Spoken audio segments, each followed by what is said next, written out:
up, YouTube? So today we're actually going to go head over to a living legend's house right now. We're actually going to go see Earl Jones from Lone Star Reptiles. He actually gave us the opportunity to go check out his facility with a one-on-one where you guys can join us and see what we can see, and that's where we're going. And here's Mike. Yeah, guys. So we're going to go see Earl. Really cool guy. Really appreciate what he's doing for us. We're going to be going over to his house and getting an inside scoop of the things that he has, you know. So it's pretty cool. I just got out of the shower.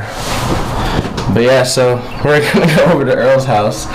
And yeah, like Charlie said, he's a living legend. So we're going to go check him out. And that's cool. I really appreciate what he's doing for us.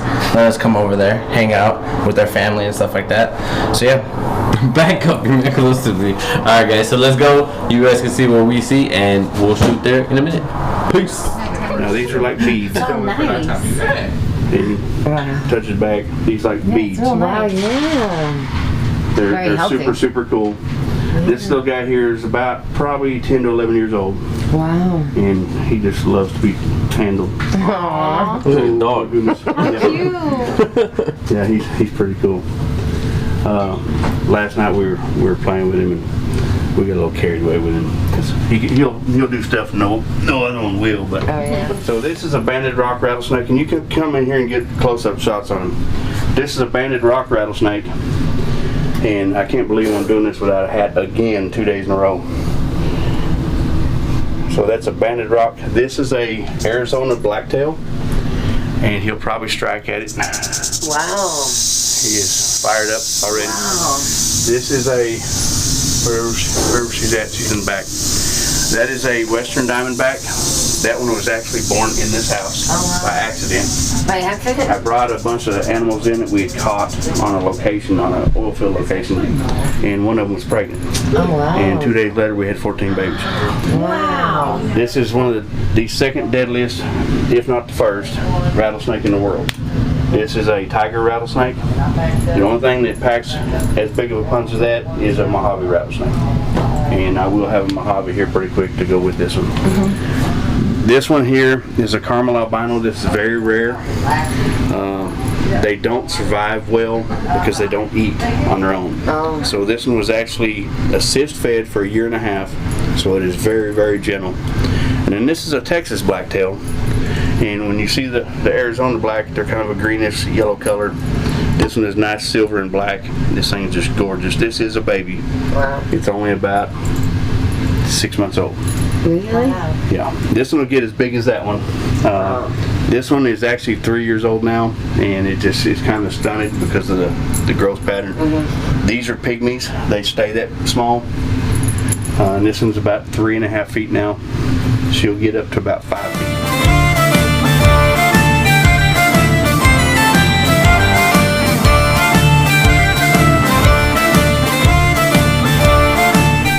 So these are the red-eyed croc skink cages, and we actually just set up some more cages. We're going to be doing a little different setup, trying something new. We want to be able to fine-tune these to where we can create an environment that is perfect for them, but yet affordable for anybody. So a setup like this is going to cost you $600 to $800. It has 3.5 inches of water in the bottom, waterfalls. You know, I mean, it's an elaborate setup, and there's no reason to have something that elaborate. So this one we actually did a water fountain instead of a waterfall, and right now it's holding about 104% humidity, where this one's holding about 98% humidity with the waterfall. So I think the water fountains are going to be a better idea. Now we're going to go to a plastic cage. These are all PVC, and instead of the glass, because the glass doesn't hold the humidity, we're going to do the water fountain in these. We're going to turn the pumps down so they're not splashing there as much, and hopefully get these exact. We're going to run different temps in them. These are at 74. We're going to go 75, 76, 77, and 78 degrees. We want to see where the sweet spot is to where they do the best. Also, we want to see how the eggs incubate, you know, at different temperatures. Right now we've got one egg in here. You can zoom in, the egg is right there.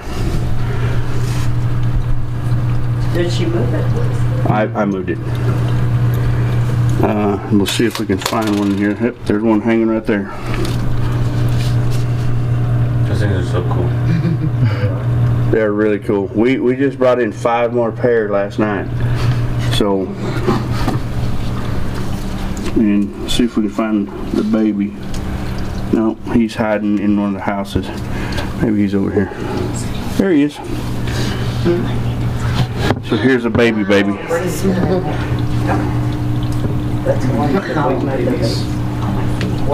Really, really cool. So we use the sensor push in everything. We have the sensor push in every one of the cages. And what that allows us to do is create an exact environment 100% of the time. And we just received all the sensor push stuff for the rest of these cages actually last night. Really, really excited to get these set up and see exactly, how this is going to work. Alright, so these are some males and females that we just brought in last night. And these are set up in pairs. Super cool little guys. How big do they get? So they don't get much bigger than this. They'll get about as big as your average cell phone. About 8 inches. 6 to 8 inches. The females lay an egg every 6 weeks. They'll hatch generally in about 8 weeks. And so far we've hatched out 11. So, Yeah, 11. but this And- lady I'm keeping. Yeah, so this baby here was actually born on her brother's birthday, and we lost him 2 years ago Thanksgiving. So he's pretty sentimental to her. These things sell like hotcakes. I mean, the minute we put one on the website, in 30 minutes they're gone. Captive bred are really hard to come by. So what we did, we bought 5 more pair. That way we can produce 6 babies at a time, hopefully. That's what we're after. 3 of these are already pregnant. So we got lucky there. Hey guys, this is Roscoe. Roscoe is a Cotamundi. Roscoe is from Brazil, the mountainous regions of Brazil. He is basically a Brazilian raccoon. They resemble an anteater in a way, as well as a raccoon and somewhat a lemur with the big tail. They are not prehensile tailed. A lot of people think they are, they're not. He loves marshmallows, so if y'all want to give him some marshmallows, if you just hold your hand out, he'll take them right out of your hand. What? Roscoe, look, she got marshmallows.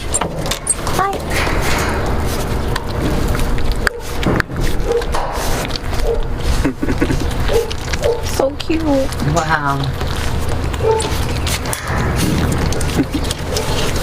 We got some vicious ones in New York. They rip apart my garbage.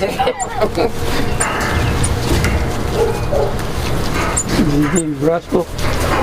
Oh, look at that.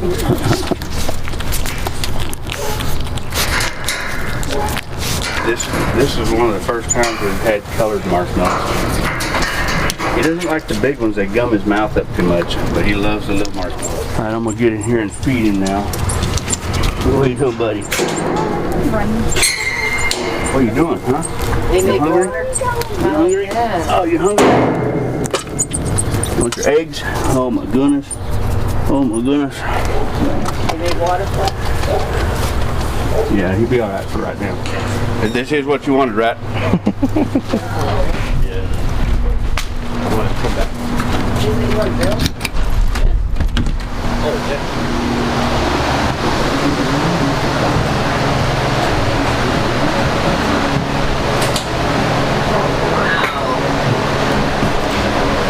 Alright guys, so this is the snake room. These racks here, we just finished building all these racks. There's 15 of them. There's 3 in the back, 12 in the front. These racks are different from these. These are actually 20 inches deep. They hold the FB35s, which replaced the V35 tubs from Vision. The FB35s actually have the cup holders, and they have ventilation in the sides where Vision did not. These were designed, this rack was designed strictly for males, so all I have is breeder males back here. So these are 20 inches deep, these are 18 inches deep. The new incubator will be the exact same height as the racks. It'll be the same depth as these racks. Then we will pull these away from the wall 2 inches and make it one solid wall when we're done. They will all be screwed together. We haven't had time to do it yet. The one cool thing about these racks is the fact that PVC racks bow real bad. And so when we designed these, we designed them narrower and taller. And by going taller, you would think it would put a lot more weight on the bottom, and it did. But we've got 3 pieces of reinforcement on the bottoms now. So with a snake in the bottom, usually the tubs would, bow, and now you can just slide them right in. They're simple, really smooth. Mom, I know you've never handled one of these. How did you know that? I know you've never handled one. Well, this is different than the regular ball python. Oh, wow. They're completely smooth. Scaleless. Yeah, wow. Touch it. I see it. Oh my god. So smooth. These are the coolest What are they snakes in the called? world. They're a scaleless ball python. They have no Finally. scales. How many do you have? Just have a few. That's so cool. Now, just Wow. like every living creature in the world, we form from the spine around. So when you look at your body, you have a line. All right. Well, you can see it very well on these. We call them a zipper belly. Oh wow, yeah. When you have the belly scutes on there, you can't see it. It covers it up. But all living animals, in humans, everything, we start from the spine and work our way around. It's just incredible to see these things. Wow. This one spilt his water everywhere. This one's wrapped around the water bowl. This one's right in the middle of shedding, so Aw. But this is a Firefly scaleless. Wow, that's pretty. He'll finish shedding tonight. Wow, yeah. The Lsr Fire is a fire that we brought over in 2009 from Africa. It was an African import. We actually thought it was vanilla when it came in until we started producing animals with it, and we realized it was a fire. So the Lsr Fire is an incredibly bright fire. The head stamp is just incredible. It's almost a perfect diamond on the head. It doesn't matter what you put it to, you get the same head stamp every time. Alright, now we're going to do a comparison that I've only done a couple times. We're not going to compare this to another fire because it's not even fair. Instead, we're going to compare it to a pastel desert ghost. Look at how bright this is, even next to a desert ghost. So basically, we're working the Lsr Fire just like Desert Ghost in a codon form. The Desert Ghost is going to take you forever to get somewhere. The pastel, of course, is making the head brighter on the Desert Ghost, but this thing is so close. And then look at how clean this is versus the Desert Ghost. Most fires are not crisp and clean like that. I've never actually did this comparison till last night. Somebody asked me to do it, and I never even thought about it, and that is a better comparison than putting it to another fire. So one of my favorites is over here. This is going to be the Lsr Firefly Leopard. This animal is incredible. Again, look at the head stamp. Oh yeah. We are adding a few things to this year, but we're putting sugar into it first. And I really think bringing the white up the sides is just going to make this thing just incredible. That look crazy. I think so. I hope so. Sugar is such a dominant gene that sometimes it doesn't work the way you want it to. I'll show you one that was it's a really good example of that. I had a vision in my head. I knew that this thing was going to be incredible, and when I produced it, it is an incredible animal, but it's not what I thought it would be. So this is without sugar. This is a cinnamon Mojave. The cinnamon Mojave is a really simple combo, but it's a beautiful animal. So we know sugar brings a lot of white up the sides. So what we were looking at is bringing all this in white and having this pattern floating on clouds, basically. That's not what happened. That's a good way to think about it. Yeah. I always envision what I'm after, you know, and sometimes when we envision something, it works out, sometimes it don't. That particular animal there, when I added sugar to it, I made a gold snake. It wiped out most of the pattern insides, but turned everything gold. Even still, it's a beautiful animal. And actually, I thought I missed, and this was just a fluke deal, so I did them again the next year and made the same exact thing. All right, this is the LSR Fire Sugar. So again, the sugar dominated the pattern, but then it brightened up, and you still have that beautiful head stamp. Oh yeah. And then you start getting the whites coming in. So we use this male to go to a leopard pastel to make the Lsr Firefly Leopard Sugar this year. Because I really think that thing's going to be beautiful. And the problem with the Lsr Fire is I have a waiting list, Really? you know, on these snakes, and I hate to sell them. I want them all for myself. It's some of these animals are really hard to let go of. We want to be on that list too. This is the Lsr Fire Butter, and It's a beautiful snake. it is. And again, you got that diamond on the head. She'll show her head. Beautiful diamond. And I love these animals. It's gorgeous. I don't think you saw that one the other night. No, I didn't. No, we didn't. So I was like, wait, what's this one? So the Dark Wonder is Here's what you want to see. a really crazy animal. So the Dark Wonder gene is a recessive gene. It changes all different colors. Oh yeah. Beautiful. It's very iridescent. You can see that perfect. Oh yeah. And you, a lot of people can't get it on camera, so That is amazing. are you getting what he's calling? Alright, so the thing with this animal is, years ago there was a hoax on an animal called the black ball. They bred it to an albino and they supposedly made a red ball. Unfortunately, it was a hoax. They painted the ball python and sold it as a red snake. And the red snake is out there. It's just a matter of us finding it. So years ago, somebody took a melanistic boa, put it to an albino boa, and they made an orangey red snake. So the very first pairing I did, this came over from the UK. As far as I know, we're the only people in the U.S. working with this gene as of right now. We were an exclusive buying it. So I put it to an albino, and I made the double heads. We have a double head albino dark wonder that was bred to a double head albino dark wonder that ovulated on 416. We are super close. We got fingers crossed, toes crossed, everything that we hit the red snake. I'm going to show you a het dark wonder. Watch your back there. This is a het dark wonder. This is a Mojave het dark wonder. It still has the iridescence even on the heads. So you don't have to buy a visual in order to get, you know, that iridescence.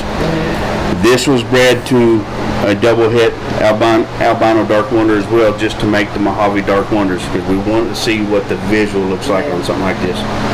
So this is a really cool project for us. Hopefully we're going to release the dark wonder stuff this year.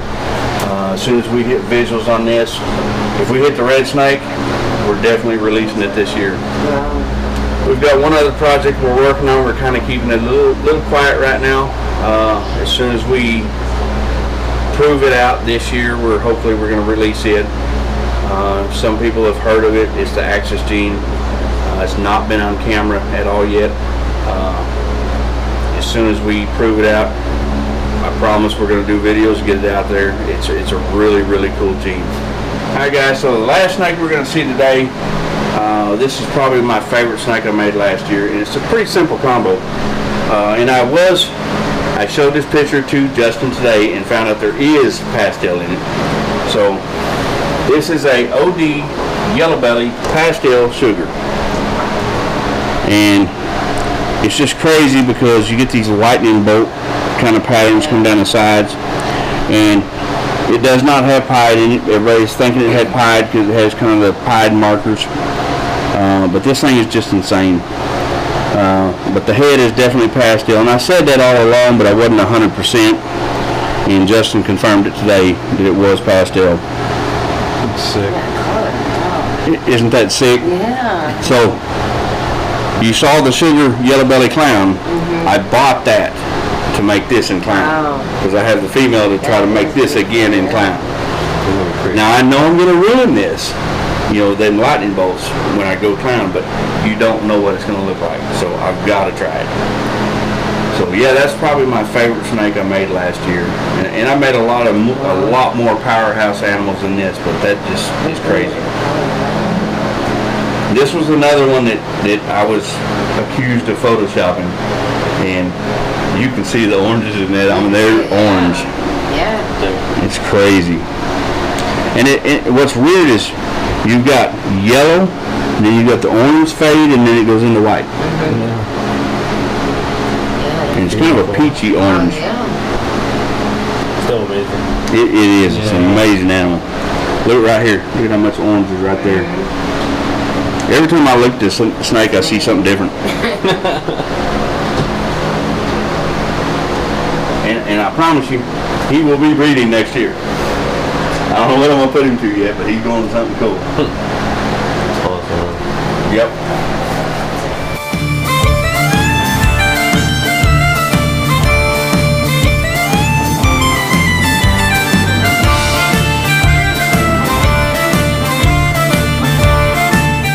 Alright guys, so we're here. We had a great tour with Earl. This is Earl Jones, Lone Star Reptiles. We appreciate it, Earl. Thank you for all the hospitality this weekend. Absolutely. It was awesome being able to come here and hang out with you guys this weekend.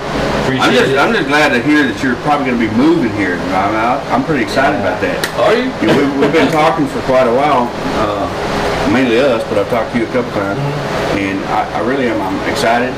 I think you've got something going on, and I think we can help you quite a bit, and I love helping out, man. I really do. That's awesome, bro, because to us, you're just a living legend. Oh my goodness. Here we go again. It's crazy, but it's just like, we look up to you, so it's like hearing that, it's just, well. I appreciate it. All the time you talk to me and everything, man. You call me and I gotta answer, no matter what. So as soon as I see his phone ring, answer that shit. So to hear that you're happy that we're moving here, we're definitely gonna do it for sure. We're thinking about it. So keep in store for us. You'll see us in New York now, but we might be residents of Texas and neighbors of Earl maybe one day. Appreciate it. So make sure you check out Earl at Lone Star Reptiles on Instagram. Anywhere else they can find you? Instagram, YouTube. I don't do Facebook anymore, and you can go to my website, LoneStarReptiles.com. There you go. And if you got any questions about anything, see any animals you're interested in, don't hesitate to call. I answer my phone every time, 817-213-7575. There you go. He even just put his number on the internet. There you go. So after this, I'm gonna make sure I call him. But okay, guys. So make sure you like, share, and subscribe. Comment below for anything for us, and that's it. We're done here. Thank you very much, guys.